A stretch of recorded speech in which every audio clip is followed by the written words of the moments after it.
Sangani PGVCL કચેરી deputy engineer સાહેબ dB ધાંગા સાહેબ આજ કોટડા સાંગાણીના ઘણા સમયથી સ્ટ્રીટ લાઇટો ગામની બંધ છે, જે શું કારણ છે તે હકીકત જણાવે. કોટડા સાંગાણી ગ્રામ પંચાયત સ્ટ્રીટ લાઇટનું કનેક્શન ઘણા લાંબા સમયથી બાકી છે.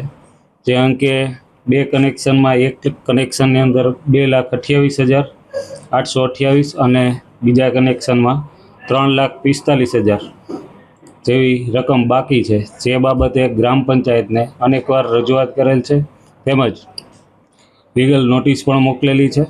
અને ત્યારબાદ ગ્રામ પંચાયત દ્વારા આજ દિન સુધી જેનું પેમેન્ટ થયેલ નથી, તે બાબત એ કનેક્શન અમે ડિસ્કનેક્ટ કરેલું છે, તેમજ નોટિસ પણ મોકલેલી છે કે તાત્કાલિક ધોરણે પૈસા ભરી અને રિકનેક્શન માટે અમે કાર્યવાહી કરી શકીએ.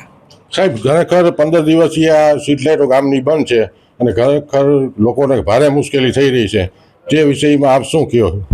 મેં આગળ જણાવ્યા પ્રમાણે ગ્રામ પંચાયતને અમે નોટિસ મોકલેલી છે. એ બાબત ગ્રામ પંચાયત દ્વારા જો પેમેન્ટ ભરવાની પ્રોસિજર આગળ કરવામાં આવશે, ત્યાર પછી અમે કનેક્શન માટેની આગળની કાર્યવાહી શરૂ કરશું.